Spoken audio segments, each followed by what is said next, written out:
Icyubahiro ku Mana yacu. Thank you so much for inviting me. Mwarakoze kuntumira. It is definitely an honor to serve the Lord among all of you. Nibyishimo cyane gukorera Imana mwe twese hamwe. And it was really a blessing to know Pastor Blaze and all your church when we met first time in Monroe. Byabaye umugisha kumenya pasiteri wanyu no guhura muri Monroe. Pastor Blaze has a big responsibility to raise this congregation. Ati Pastor Blaze afite inshingano nini cyane zo kurera uyu muryango. And you are doing a great job. Ati ko dakora akazi neza. Now, Thank you. Pastor is not, yeah, you can go ahead. Clap for your pastor. Hallelujah. Now, about the clapping, if you want to clap, then everybody has to clap together. Ati mushaka gukoma amashi mwese stay quiet. muyakomere hamwe. Sometimes a couple of claps sound strange, as if you don't like Amashi it. makeya azamera nabi. So, man of God, the pastor is not just responsible for preaching the word of God, Ati abakozi b'Imana ntabwo bafite inshingano zo kwigisha ijambo ry'Imana gusa. but has so many other responsibilities as well. Bafite n'izindi nshingano. For example, if you are saying something over here, Ati nk'urugero iyo uvuze ikintu nka hano and he's back here, ahagaze hano inyuma he has to run the whole thing. atagomba kureba uko abigenza. And if you see him walking towards you, Ati niba kwegereye you better stop and leave. ati ugomba guhagarika ugahita ugenda. That's the time to stop and leave. Ati uwo ni umwanya wo guhagarika ukagenda. Because he has to run the whole thing. Ati aba agomba kureberera byose. You sang one song in the beginning, and that was the Yesu Masih is the King. Hari indirimbo mwarimbye mutangira ivuga ngo Yesu ni umwami. Now, I don't bring a topic to you today. Ati nta matopic ndi buzana hano uyu munsi. It's not a topic. Ntabwo ari topic. It's a reality. Ati ni ukuri. Because what happens when you invite a guest speaker? Ati uko bigenda iyo mwatumiye umuvugabutumwa. A lot of them come and go. Abenshi baraza bakagenda. You don't remember all of them what they said. Ntabwo akenshi mukunda kwibuka ibyo bavuze. Maybe they are focusing on a topic to deliver. Ariko rimwe na rimwe bita cyane kuri topic imwe bakayitanga. Some may preach on healing. Bamwe barashobora kukubwiriza kugukira. Some may preach on family. Abandi bashobora kwigisha ku miryango. But I want to share with you the truth and the reality. Ati jewe ndashaka kubabwira ukuri ku ijambo ry'Imana. Because the topics can come and go. Ati amatopike azaza akagenda. But the truth and reality will stay. Ariko ukuri guhoraho. It is the truth that will set you free. Kandi uko kuri kuzababatura. And the truth is, I want to talk about the kingdom of God. Ati uko kuri ndashaka kuvuga ku bwami bw'Imana. And everything else falls in the kingdom of God. Kandi ibintu byose tubisanga mu bwami bw'Imana. Whatever you can think about under this blue sky and on this earth Icyo ushobora gutekereza cyose munsi y'ijuru cyose is in the kingdom of God. kiri mu bwami bw'Imana. Now, I would suggest don't try to specialize in one particular topic as a church, as a pastor, as a believer. Itorero ntimukagire topic imwe mugira special kuruta izindi. But focus on the kingdom of heaven. Ariko cyane mwite ku bwami bw'Imana. If you will understand the kingdom of heaven, Niwumva ubwami bw'Imana, everything will work as a piece in a puzzle. ibindi byose bizogenda neza. And you will be able to see the bigger picture. Ati kandi uzabona igishushanyo kinini cyane. Now, I want to share with you something like restoring the culture of the kingdom of heaven. Ndagira ngo uyu munsi nganire kugarura umuco w'ubwami bw'Imana. I want to talk about the culture of heaven. Ndashaka kuvuga umuco w'ubwami bw'Imana. We need to understand the concept of this culture. Ati tugomba kumva umuco w'ubu bwami. Why this concept of the culture of heaven is important. Kubera iki uyu muco w'ubwami bw'Imana ari ingenzi. Culture is always in reference to a country. Ati kandi imico igenda itandukana bitewe n'ibihugu. Or a community. Cyangwe community. Or a society. Cyangwe societe z'abantu. you all have your own particular culture. mwebwe mufite imico yanyu. And me, as an Indian Pakistani, we have our own culture. nkanje nk'umuntu wo muri India Pakistan dufite umuco wacu natwe. Brother Swine, he has his own Nordic culture or Nordic culture. Sven nawe afite umuco wo muri Norvege wiwabo. Let's talk about the concept of kingdoms. Reka tuvuge iki kintu cy'ubwami bw'Imana. And the most effective way to understand the message of Jesus is uburyo bwiza bwo kumva message ya Yesu to look at the example of the Caribbean islands. ni ukureba amaile yo muri Caribbean. It's kind of a perfect model to understand the kingdom of God. ngira ngo ni uburyo bwiza bwadufasha kureba iby'ubwami bw'Imana. If you want to know what Jesus was preaching, niba ushaka kumenya neza ibyo Yesu yigishaga, what is the kingdom of God, ubwami bw'Imana niki,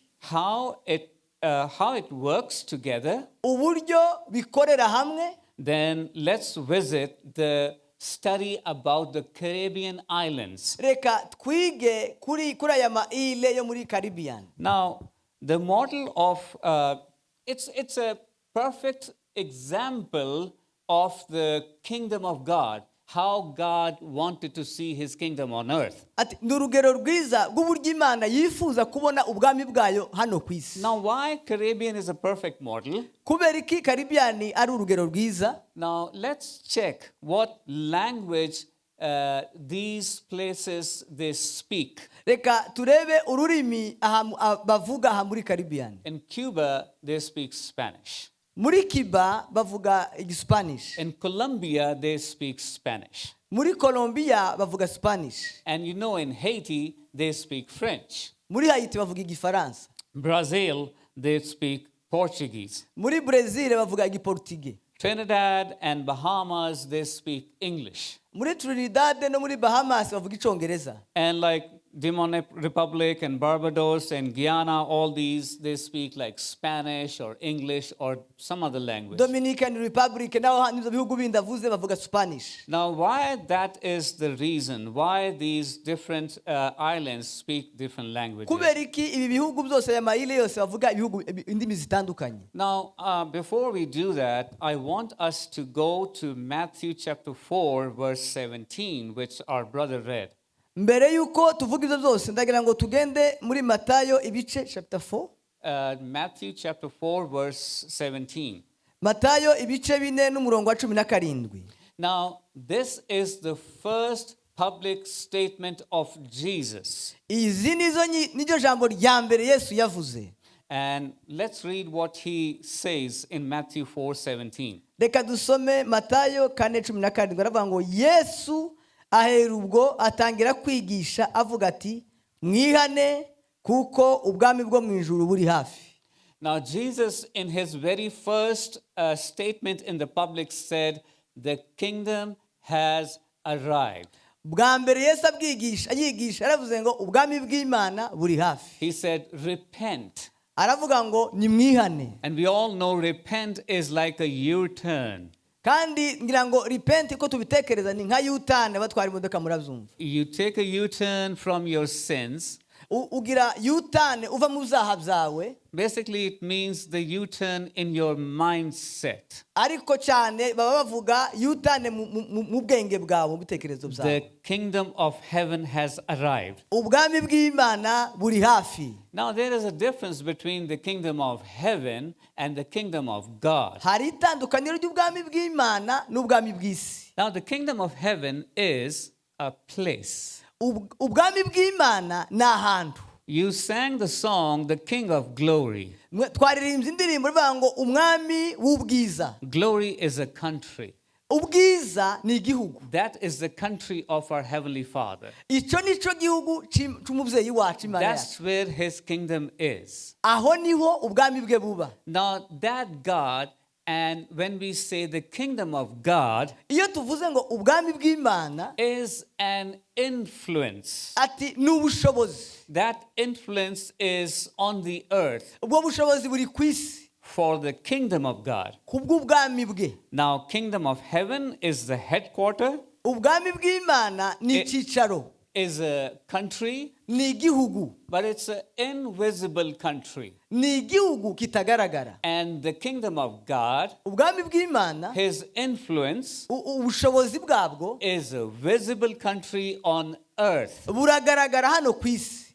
That's the influence of our King, of our God. ubwo nibwo bushobozi bw'umwami wacu bw'imana yacu. Now, the kingdom of God is the influence on influence of that country on territories. kandi ubwo bwami bw'imana bugenda bugira ubushobozi mu materitwari mu bice bitandukanye. So the message of Jesus is very important. Message ya Yesu ni ingenzi cyane. Because he did not choose a democracy ntabwo yigeze ahitamo demokarasi or a republic cyangwa repubulika or a socialist government. cyangwa nk'izindi guverinoma zose tuzi. In America, muri Amerika for the Americans, cyangwa abanyamerika it's very hard biragoye cyane, to understand the kingdom. biragoye cyane muri Amerika kumva iby'ubwami. Everybody in America knows about democracy. benshi abantu muri Amerika bazi demokarasi, But Jesus never chose to represent a democracy. Yesu ntabwo yigeze ahitamo guhagararira demokarasi. Jesus brought the concept of kingdom. Yesu yazanye ijambo ry'ubwami. Now the problem is, ikibazo aho kiri, if you go to the Bible with the mindset of democracy, iyo ugiye muri Bibiliya ufite ibitekerezo bya demokarasi, then the message of the Bible will be in trouble. kandi message rero ya Bibiliya ibigiye mu kaga. What you will do is, uko uzagira rero, if you have a democratic mindset, iyo ufite ibitekerezo bya demokarasi, you will choose the things that you like, uzatoranya ibyo ukunda, and you will leave the things that you don't like. kandi uzoreka ibyo udakunda. Because in your mind you're thinking, kuko ibitekerezo byawe I can do anything. birakubwira ngo urashobora gukora ikintu cyose. I have the freedom. mfite uburenganzira. I can go to the gathering of the believers. ndashobora kuja mu guterana kw'abakristu. Or I can just lay down and rest in my bed. ndashobora kwigumira no mu rugo ku gitanda cyanjye. I can go before time and spend time in prayer. ndashobora kugenda ngasenga. Or I can walk in late and just, be lazy whenever I want ndashobora to. no kwigendera nkabyihorera byose. If you have democracy in your iyo mind. ufite ibitekerezo bya But demokarasi. once you will start understanding the kingdom, ariko iyo utangiye kumva ubwami, you will have a U-turn. uzagira U-turn. You will repent from your present ways. uzihana imirimo yawe ya none. Because Bible is about a king kubera ko Bibiliya ivuga ubwami and a kingdom kandi ikavuga ubwami and his children. kandi ikavuga n'abana b'ubwami. You think Bible is difficult? muratekereza ko Bibiliya igoye? It's not. ntabwo igoye. 3 main things: ibintu bitatu: a king, umwami, his kingdom, ubwami bwe, his children. abana be. A king, umwami, his kingdom, ubwami bwe, his children. n'abana be. From Genesis to Revelation, kuva mu itangiriro kugera mu byahishuwe, 3 main things. ibintu bitatu. Nothing difficult, nta kintu kigoye, nothing hard. nta n'ikigoye pe. Keep that in mind. mubigumane mu bitekerezo. Everything in the Bible ibintu byose muri Bibiliya is about these 3 things. bivuga ibintu bitatu. Don't focus about anything else. tukagira ibindi bintu witaho cyane. Focus about a king, reba umwami, his kingdom, reba ubwami bwe, his children. reba abana be. And we are his children. twebwe turi abana be. You can say hallelujah. urashobora kuvuga haleluya. Are you his kids? muri abana be. Are you his children? muri abana b'ibwami. You can rejoice. mugomba kwishima. And it doesn't matter if you are white or brown. ntacyo bitwaye nubwo uri umuzungu cyangwa umwirabura. Today I'm happy ndishimye uyu munsi to be in a brown church. kubera ko ndi mu rusengero rw'abirabura. haleluya. I feel glad. numva nishimye. We are all brown. twese turi abirabura uyu munsi. A little less or a little more. bamwe ni benshi abandi ni bakeya. But we are all children of God. twese turi abana b'Imana. That is the main thing to rejoice. kandi icyo ni ikintu cya mbere cyo kwishimira. Now, I want to give you the definition of the kingdom. ndashaka kubaha ubusobanuro bw'ubwami. Please listen to me carefully. nyabuneka nimunyumve neza. A kingdom is the governing influence ubwami ni ubutegetsi bw'ubushobozi of a king bw'umwami over his territory, hejuru y'agace, impacting it with his will, kandi agira impinduka zivuye mu bushobozi bwe, purpose, and his intent. impamvu n'impamvu akora ibyo. Now, we have to look at this definition again because some of you are like, huh? abantu bamwe baravuga ngo What happened? ibyo ni ibiki? I have never heard these words before. ibyo sindabyumva na rimwe. So listen carefully. mwumve neza rero. A kingdom is the governing influence, ati ubwami ni ubuyobozi bw'ubushobozi, a governing influence ubuyobozi buyoborana ubushobozi of a king, bw'umwami, not a president, atari perezida, not a prime minister, atari minisitire, but a king umwami over his territory, ayoboye igihugu, impacting it with his will, kandi agira impinduka n'ubushobozi bivuye mu bushobozi bw'ubwami bwe, purpose, impamvu and his intent. kandi n'icyo agendereye. Now, we need to understand tugomba kumva in this earth, hano ku isi we are God's territory. twebwe turi teritware z'Imana, And we have our king's will in our life. dufite ubushobozi bw'umwami muri twe, And we have his purpose in our life. kandi dufite intego ye muri twe, And we have his intent in our life. dufite intego ye mu buzima bwacu. We are his kingdom on earth. twebwe turi ubwami bw'Imana ku isi, Nothing else, nowhere else. nta kindi twarenzaho. Don't look any further. tugira ahandi urebera. We are his kingdom on earth. twebwe turi ubwami bw'Imana ku isi. These countries that I talked about, they speak different ibi languages. bihugu nababwiye bivuga indimi zitandukanye. These are mostly islands. ibi ngibi ni nk'uturwa. And why they are close to each other, they are next to each other. biregeranye cyane byose. How come they speak different language? ni gute byegeranye kandi bikavuga ururimi indimi zitandukanye? Because some kingdom, kubera kuko ubwami bumwe, the kingdom of Spain or England or France, ubwami bw'ubwongereza, bwa Espanye n'Ubufaransa, they took over these places as their territory. ko bigeze gukoloniza bano bantu nka teritware zabo, And they gave them their own language. babaha ururimi rw'iwabo. That's how they speak the language of their own kingdom. niyo mpamvu bavuga ururimi rw'ibihugu by'abakolonije. So that's how they all speak the particular language of the kingdom that took them niyo over. mpamvu mwumva bavuga ururimi rw'ibihugu byabatwaye. And if God is our king, niba Imana ari umwami wacu, and if I am his territory, kandi nanje nkaba ndi ubwami bwe hano ku I isi, need to understand the language of my ngomba kingdom. kumva ururimi rwo mu ijuru. If you Hallelujah. don't understand the language of your own kingdom, niba utumva ururimi rw'ubwami you bwawe, will not understand your king. ntabwo uzumva umwami wawe. Now, in this definition of kingdom, nka ubusobanuro twavuze bw'ubwami, I said the influence of the king over his territory. ubushobozi bw'umwami hejuru y'ibihugu bye. Let's see his territory. reka turebe ibihugu. The king owns everything in his territory. umwami atwaye ibintu byose biri mu bihugu ayoboye. Everything belongs to the king in his territory. ibintu byose biri muri ibyo bihugu arabifite. If you are his territory, niba koko uri ibihugu bye, everything in your life belongs to your king. ibintu byose biri mu buzima bwawe ni ibyiwe. Wake up, church. mukanguke torero, Listen to this. nimunyumve neza. Everything in your life ibintu byose mu buzima bwawe belongs to the church. n'iby'itorero. If you are the territory Niba uri igihugu of your king, cy'umwami wawe, nothing belongs to you. nta na kimwe ufite cyawe. Nothing belongs to you. Nta na kimwe ufite cyawe. Everything belongs in your life to your king. Zose mu buzima bwawe utunze n'iby'umwami. Now, when you are making decisions, Iyo ufata ibyemezo, how much offering should I put in the offering? hari igifata ibyemezo ni amafaranga angahe nshobora gutura. Or on the other hand, Ku rundi ruhande, you are standing in a Nike store uhagarare nko mu isoko, and you want to buy a Nike shoe.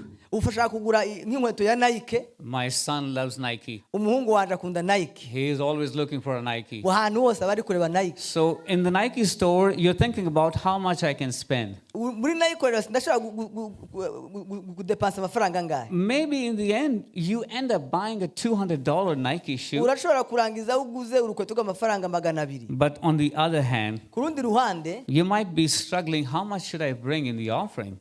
ariko ubundi waje gutura ugastragolinga nangahe nshobora gutura. Is $20 okay? Okay, $20 ni sawa? No, I don't have 20. Let's bring 10. 20 ntayo mfite, reka ntanga 10. Now remember, Ibuka that 200 you spend on the Nike 200 watanze kuri Nike belongs to the Lord. n'ay'umwami. That 10 you brought in the offering 10 wazanye mu maturo belongs to the Lord. nawe n'ay'umwami. It depends how you honor your king. Biterwa n'ukuntu ufata umwami wawe. He's not going to mind whatever the way you honor him. Ntabwo azakubwira ngo ugire gutya, wewe niwe ufite ubushobozi bwo kuvuga. But doesn't the Bible say the measure that you use to bring to the Lord will be used against you as well? Bibiliya ivuga ngo urugero ugererwamo nawe nibwo bazakugereramo. In return, I get the blessings for a $10, not a $200 blessing. Abirangira yuko wenda bati 200 ni meza, ariko 10 nibyo nabonaho ntanga umugisha w'Imana.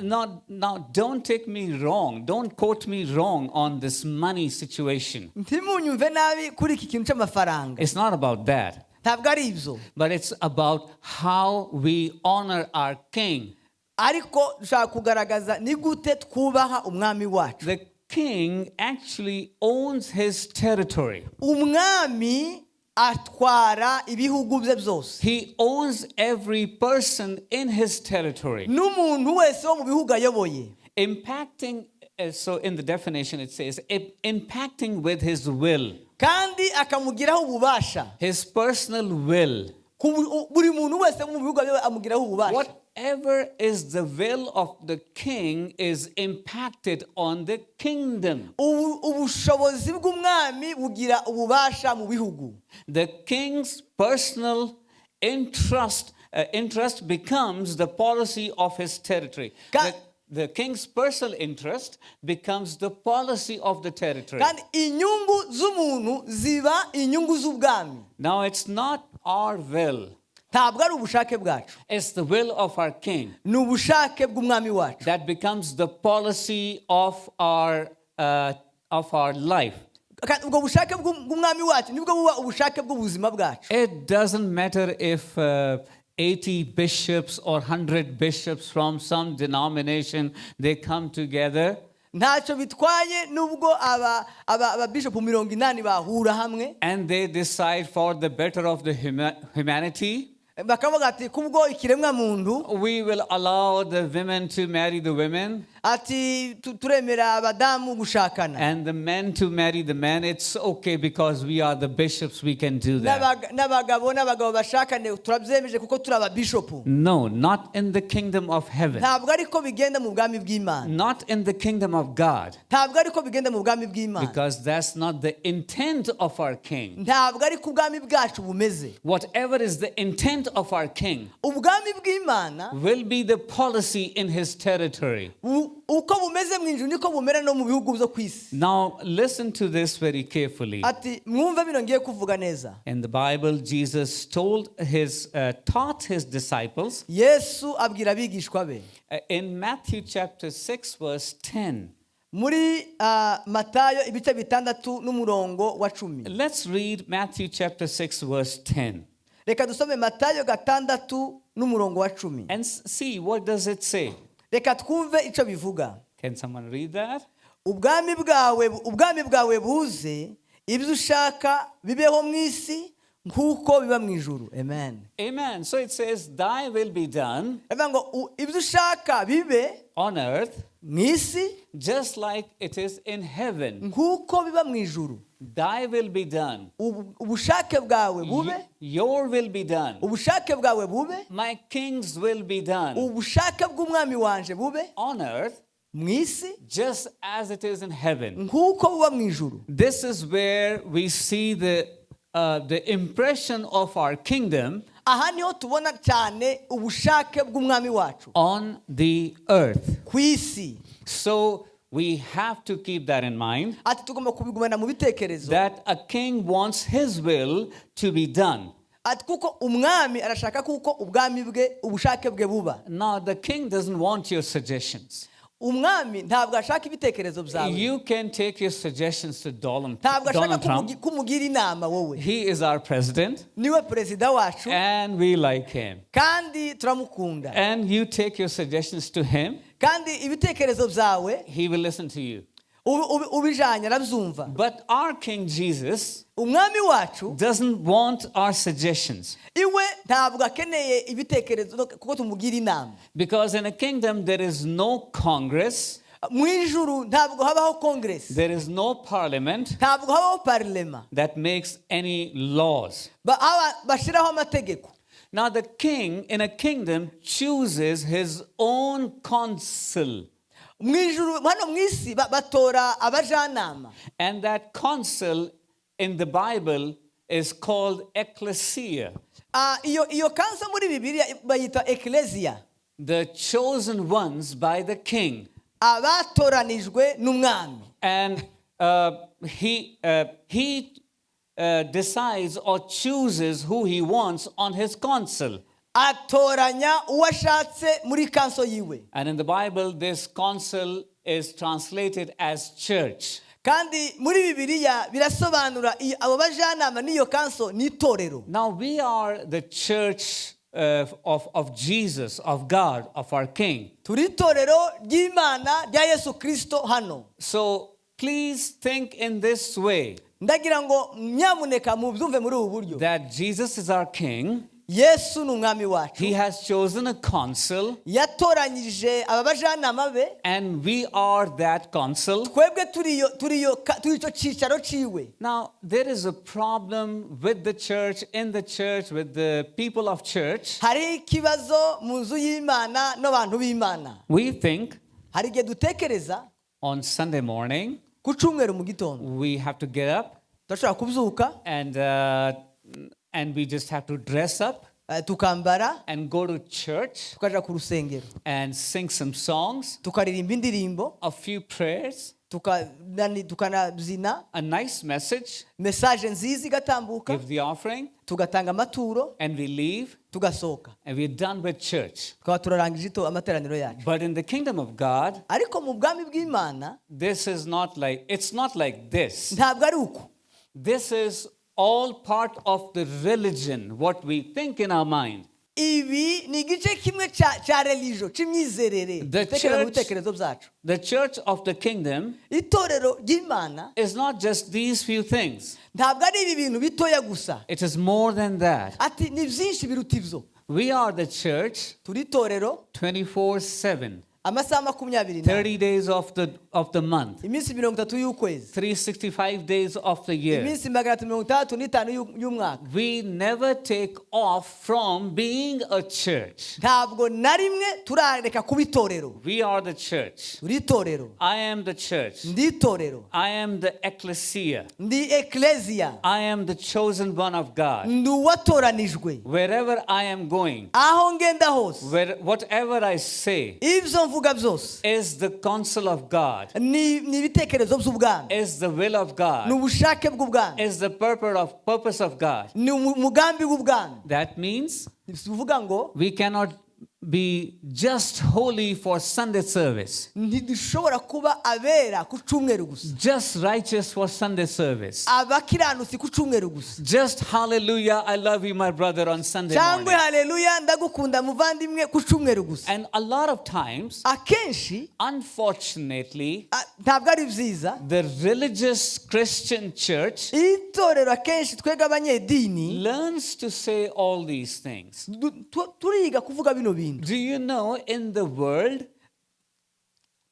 in the world, the worldly people, Murabizi ko hano ku isi they also learn these things. nabo biga bino bintu, And jokingly, kandi bakabigira nk'urwenya, they say, praise the Lord. nabo bakaba bavuga ngo Imana ishimwe, They say hallelujah. nabo bakaba bavuga ngo haleluya. And all the things that we say in a church gathering. byinshi tuvuga hano mu guterana kwacu. So don't make these as a habit of a religion. Ibi ntimukabigire akamenyero k'idini. We are not following any religion. Ntabwo dukurikira idini. Now, let me quickly tell you a little bit more about the word ecclesia. Reka ngira ngo mbabwire bukeya ku itorero. So in the word ecclesia, Itorero yakoresheje ijambo ecclesia. so the first part, ek, the ek part, ek, Inyuguti za mbere bavuga ngo ek, that means out or from. bivuga ikivuye mu kindi. And the root word in ecclesia is the Latin word kleo. Mu kilatini ni ijambo rivuga kleo. Kleo means to call. Kleo bisobanura guhamagara. So in whole, it means to call from or to call back from. Mu yandi magambo aravuga ngo ni uguhamagara tuvuye, guhamagara uvuye ahantu. From the world. Tuvuye mu isi. We have been called from the world. Twahamagawe tuvuye mu isi. We have been chosen from the world Twatoranijwe tuvuye mu isi. to be his church, Kugira ngo tube itorero rye. to be his ecclesia. Kugira ngo tube ecclesia. Let's read two scriptures regarding this word. Reka dusome ibyanditswe bibiri kuri iri jambo. That's Acts chapter 11 verse 26. Ibyakozwe n'intumwa ibice 11 umurongo wa 26. Acts chapter 11 verse 26. 11:26 ibyakozwe n'intumwa. Let's read that. Amubonye amujana muri Antiyokiya bamarayo umwaka wose baterana n'abitorero bigisha abantu benshi, kandi muri Antiyokiya niho abigishwa batangiriye kwitwa abakristo. Yeah, so that's to discuss the legal matters. Let's see Acts chapter 7 verse 38. Acts chapter 7 verse 38. Reka turebe ibice 7 n'umurongo wa 38. 7:38. 7:38. You read that? Reka dusome. Kandi Mose niwe wari mu itorero ryo mu butayu hamwe na Marika wavuganiye nawe ku musozi wa Sinayi, kandi yari kumwe na basogokuruza, ni nawe wahawe amagambo y'ubugingo yo kuduha. And in these scriptures we see Muri ibi byanditswe that the people of God, abantu b'Imana they gather barateranaga to discuss the legal matters of the king, bakavuga iby'ubwami, of the ecclesia. ubwami bakavuga itorero. So the kingdom of God Ubwami bw'Imana is like a government. ni nka guverinema. It's not a religion at all. Ntabwo ari uko tubiteka, ni nka guverinema. Anything which is part of the religion is not a part of the kingdom. Ikintu cyose cy'idini ntabwo byitwa ko ari icy'ubwami bw'Imana. A kingdom and a religion are opposite to each other. Ubwami n'idini ni ibintu bitandukanye. Remember who were the biggest enemy of Jesus when he was on the earth? Wibuke ninde wari umwanzi wa Yesu ubwo yari hano ku isi? Do you remember? Murabyibuka ko ari nde? Were they the sinners? Bari abapagani. Were they the sinners? Bari abapagani. No, they were the religious people. Abanzi ba Yesu bari abanyedini. Religion was the biggest opposition biggest enemy of Jesus. idini niwo wari umwanzi ukomeye cyane wa Yesu. Now, the job of this council or job of ecclesia inshingano rero z'itorero is to take the mind of their king ni ugufata ibitekerezo by'umwami wabo and document that, put that down on a paper. bakabyandika ku nyandiko. In this case, on our heart.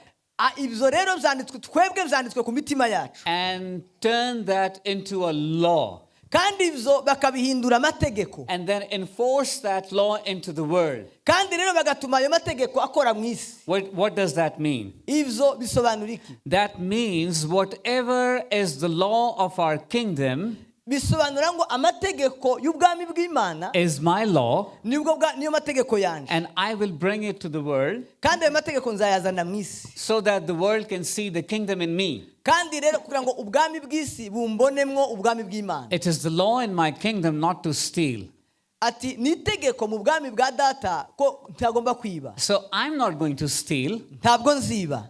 And it's the law in my kingdom, there is no unrighteousness.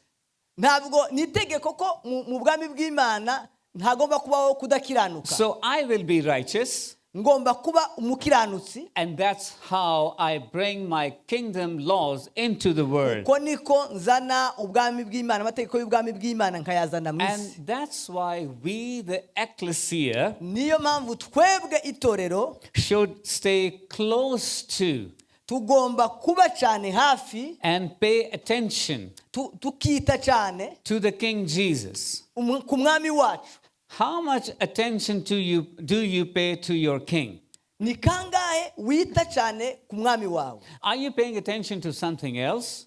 Cyangwa se wita ku bindi bintu? Are you spending a lot of time in so many other things Cyangwa se ugira umwanya wawe munini ukawutakaza mu bindi by'isi? that you're not paying attention to your own King Jesus? Umwami wawe ntumuhe umwanya munini. You will never be able to know who your king is. Ati bizakugora cyane rero kumenya umwami wawe icyo ari cyo. So all the nations in the Caribbean island area Ibihugu byose zo muri Caribbean twavuze are a good manifestation bigaragaza neza of different kingdoms. ubwami butandukanye.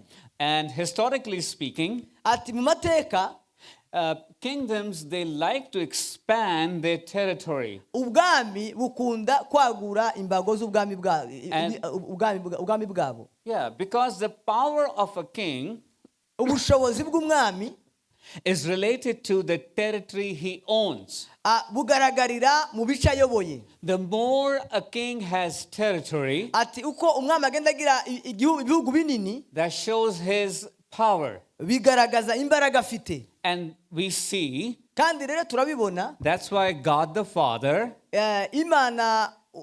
Imana data who he made all the invisible world, yaremye isi itagaragara, and then he made the visible world, kandi arema n'isi igaragara, the universe. isi igaragara. And then he wanted to extend his kingdom Kandi rero ashaka kwagura ubwami bwe to earth. ku isi, And he made earth. arema isi, And he wanted to have his family to run his territory. kandi ashaka ko umuryango we ari uyobora isi. And that's all of us. Twebwe rero And that's how he wanted to expand his territory. arashaka kwagura ubwami bwe mu isi akoresheje twebwe. And in Psalm 24, verses 7 to 10, we see all about this, the King of Glory. Psalm 24, verses 7 to 10. Muri Zaburi 24 guhera ku murongo wa 7 n'ukugera ku wa 10. If you can read that for me. Reka tuhasome Zaburi ya 24. Psalm 24, verses 7 to 10. 24 guhera ku murongo wa 1 kugeza ku wa 10 haravuga ngo mwa marembo mwe ni mwunamuke, mwa marembo y'iteka mwe ni mweguke, kugira ngo umwami w'icubahiro azukuruke. Uwo mwami w'icubahiro ninde?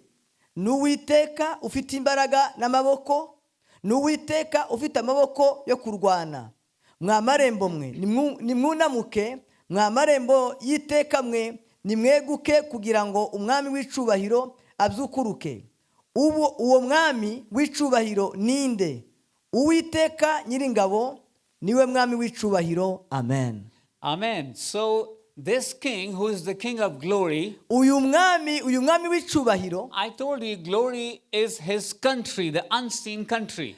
icyo cubahiro ciwe kiri mu isi itagaragara, And it is way more powerful than earth. kandi iyo si irakomeye cyane kuruta iyi si yo mu isi It tubona, is way more beautiful than earth. kandi ni nziza cyane kuruta iyi si yacu. But then we see in Genesis chapter 1 and verse 26. kandi tubona mu itangiriro mu bice 27. Can you read that for me? Genesis chapter 1 verse 26. Let's go there, those who have Bibles. Itangiriro ibice 27, chapter 27. And I strongly recommend that you should have your own Bible. ndagira ngo mbasabe cyane kugira ngo mugomba kuba mufite bibiliya zanyu. If you don't have a physical Bible like this, niba udafite bibiliya, you should have maybe in your phone. ugomba kuba uyifite byibura muri telefone. But please have a Bible. nyamuneka mugire bibiliya. That is your sword to fight. ati iyo niyo urwanisha. And I believe that you do this. ndibaza ko mubikora. Read one chapter every day from the Bible. zibura usome chapitire imwe ya bibiliya buri munsi. Every morning. buri gitondo. Whatever time that is in the day. cyangwa se umwanya wose bishobora kugutwara. Spend time with God. gira umwanya n'Imana. Open up your Bible. fata fungura bibiliya yawe. Read your Bible. soma bibiliya. And I believe that you all do that. ndibaza yuko mwese mushobora kuba mubikora. And thank you for doing that. kandi asante cyane kubikora. I'm a little hesitant to say all that. ndatinya kubivuga cyane byose. But if you don't read your Bible, ariko niba udasoma bibiliya, you are not getting the nourishment from your king. ntabwo uri kurya ibiryo by'ubwami. You don't know anything about your king. nta kintu uzi cy'ubwami bwawe. You watch so many news. urasoma amakuru menshi. You love Facebook so much ukunda Facebook cyane. that your face is always in something wrong, but amaso yawe buri gihe ahora areba ibintu your face in byinshi. the book. amaso yawe akomeza arebe ijambo ry'Imana. So spend time in reading the Word of God. gira umwanya wo gusoma ijambo ry'Imana. Start in Matthew tangirira muri chapter Matayo 1. igice cya mbere. Don't stop. ntuhagarike. Don't skip. ntusimbuke. Keep reading one chapter every day. soma chapitire imwe buri munsi. Tell yourself, wibwire wewe nyine. I will. nzagira. Put your hand on your heart. vuga shira ikiganza cyawe ku mutima.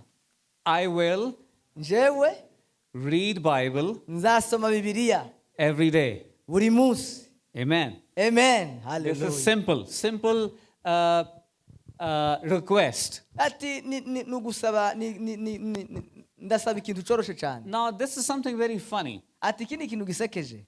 There are some books out there hariho ibitabo byinshi hano hanze. like 12 ways how to read the Bible. ati bivuga ngo uburyo 12 bwo gusoma bibiliya. 7 secrets of reading the Bible. amabanga 7 yo gusoma bibiliya. Some of you have read all those books, abenshi muri mwe mwarabisomye. but you don't read your Bible. ariko ntimusoma bibiliya. Oh my goodness, how is that? So don't need to read anything fancy. Just read your Bible one chapter every day. toranya ibyo usoma byiza. soma bibiliya yose udasimbutse. So you can grow. urashobora gukura. So in Genesis chapter 1 verse 26 we read chapter 1 chapter 1 verse 26. itangiriro igice cya mbere umurongo wa 26. So he read something else. Yes. Is that correct? Imana iravuga iti tureme umuntu agira ishusho yacu ase natwe batwara amafi yo mu nyanja n'inyoni n'ibisiga zo mu kirere n'amatungo n'isi yose n'igikururuka hasi cyose. Amen. So amen. And when God made everything, Imana irema ibintu byose. God made Adam and Eve. yaremye Adamu na Eva. He said, let them have what? yaravuze ngo reka. Let them have what? reka bagire gute? Tell me. mumbwire ko Imana yababwiye bagire gute? Please tell me. What's that? Louder. Louder. Imana Say louder. yarabarinze iravuga ngo bagire gute? Yeah, dominion. yarababwiye ngo batware. Let them have dominion. reka batware. Dominion means kingship. biravuga ibyo ni iby'ubwami, ni ugutegeka bw'ubwami. Dominion means rulership. ibyo biravuga gutwara, become the ruler of their dominion. twara ibintu byose. That means we are the king of our dominion. Twebwe rero dutwara mu mwanya wa data. Every one of us, we have a dominion from God. Umwe wese muri twe afite ubwo butegetsi muri we. Because as a law, kuko amategeko ari, this is God's law, iri ni itegeko ry'Imana. the dominion of the earth ubutegetsi bw'isi is given to us. yabuhaye twebwe. It's given to us. yabuhaye twe. We have the dominion on the earth. Twebwe dufite ubushobozi bwo gutegeka Not isi. God. Ntabwo ari Imana. And he never violates his own law. Kandi ntabwo azica iryo tegeko. He will not work on the earth Ntabwo azokora ku isi without us.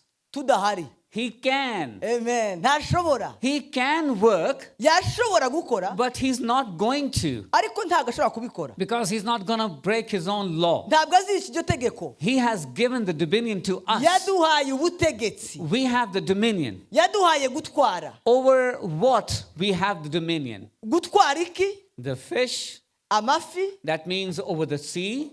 inyanja, The birds, inyoni, that means in the air. mu kirere, And then trees and all that. ibiti byose, So everything in the soil or in the earth, ibiri mu butaka byose no mu isi, animals and everything. inyamaswa n'ibindi. We have dominion on everything Dufite of the world, ubushobozi ku bintu byose biri hano ku isi, but not the human beings. ariko apana ku muntu. We don't have dominion over human Ntabwo beings. dufite ubushobozi ku muntu. So stop having dominion on your husband or on your wife or on your family. Hagarika kugira ubutegetsi gutegeka umugore n'umugabo kuri famiye yawe. We don't have the rulership over the Ntabwo people. Imana We yaduhaye don't. ubwo bushobozi, But over the things that God has created. ariko Imana yaduhaye ubushobozi bwo gutegeka ibyo yaremye byose. God has given all of this in our dominion, in our control. Imana yaduhaye gutegeka ibyo bintu byose. So stop thinking yourself as something little, teeny, tiny, puny, Tuzongere something nothing. gutekereza nk'akantu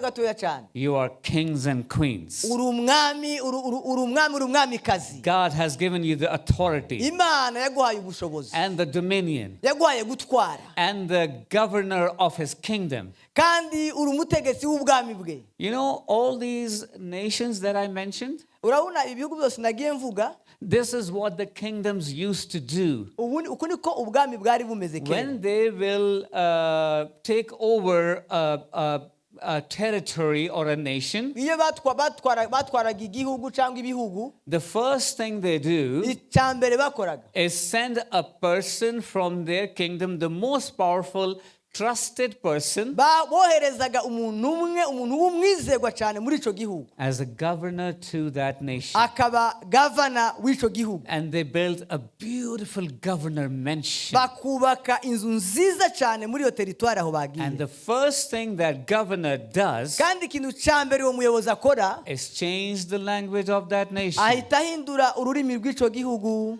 And this is how they bring the culture of the kingdom Uku niko rero bazana imico y'ubwo bwami bwabo into that territory aho hantu bafashe, and bring all the everything, all the culture from the kingdom. bakazana ibintu byose by'ubwami n'imico y'ubwami byose bakabizana hajya And bafashe. when God made earth as the territory Imana yagize isi nka teritwari nk'ahantu yiwe, of his kingdom, ubwaho ubwami bwiwe, he sent the governor, yohereje abayobozi, the Holy Spirit. umwuka wera. And the Holy Spirit brought the culture of heaven to Umwuka earth. wera yazanye imico y'ubwami. And that's where Adam and Eve used to speak the same language with the Holy Uko Spirit. niko Adamu na Eva bavugaga ururimi rwo mu ijuru mbere. Just imagine they are all walking together Ibaze uko bagendaga bose hamwe and talking in the language of heaven. bakavuga mu rurimi rwo mu ijuru. And there was no music, Nta mizike bari bafite, there was no choir, nta korali yari ihari, there was no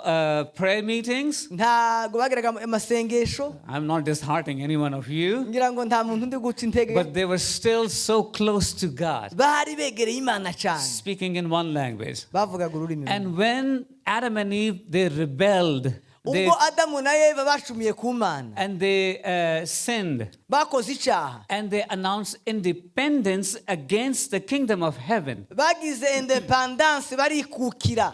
Sin against the kingdom is declaring independence. burya gukora icyaha ni ukuvuga ngo ngize independence ndikukiye sinkiri ubu bwana. And whenever that happens in any nation, iyo buri gihe icyo kintu kibaye mu gihugu icyo ari cyo cyose, the first thing happens, ikintu cya mbere kiba, the governor has to leave.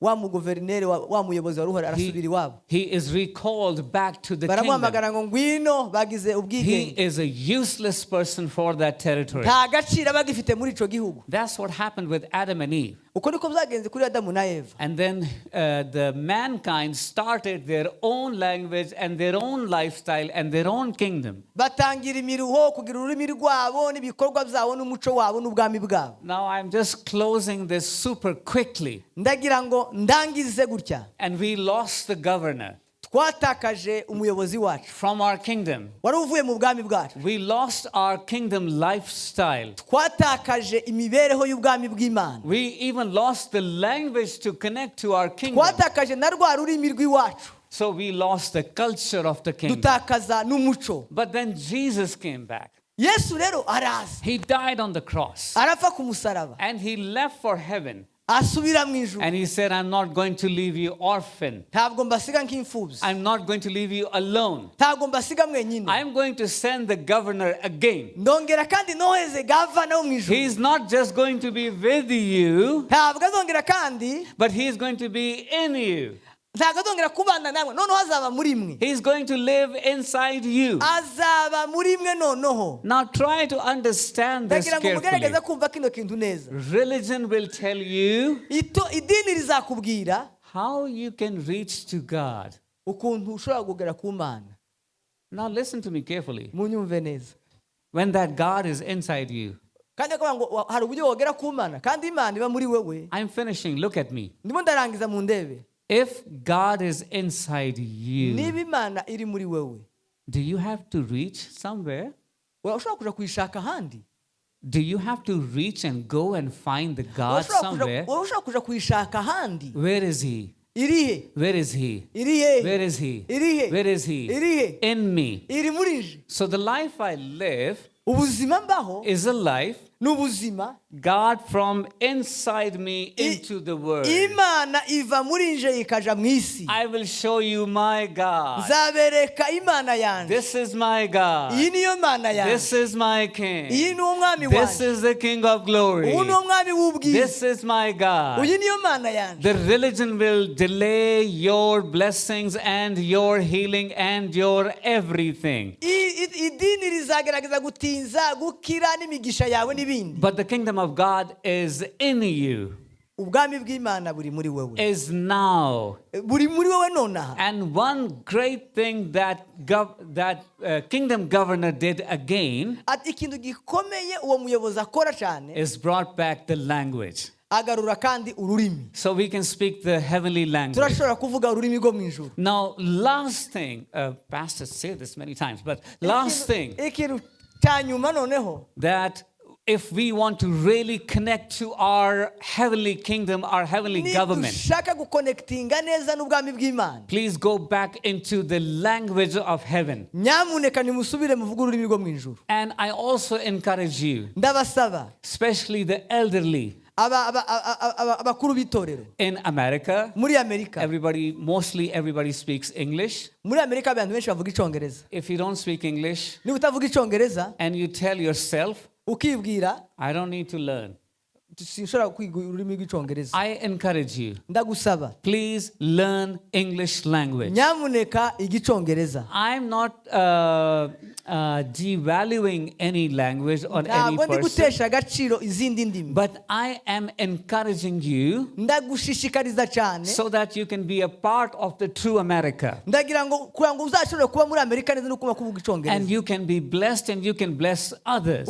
wahabwa umugisha nawe ugahabwa umugisha abandi. Instead of wasting your life, learn English. nyamuneka mwige icyongereza, And at the same time, kandi muri uwo mwanya start praying in tongues. If you haven't, then I pray that now you will. tangira rero usenge no mu ndimi. Haleluya. Resombre dine.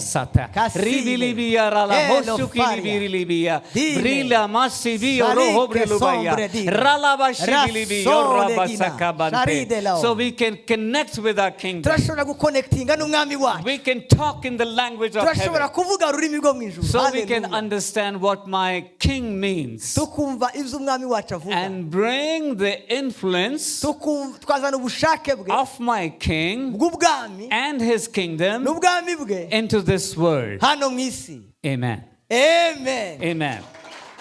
Amen. Hallelujah. Glory to God. Amen. Thank you. Amen. Thank you.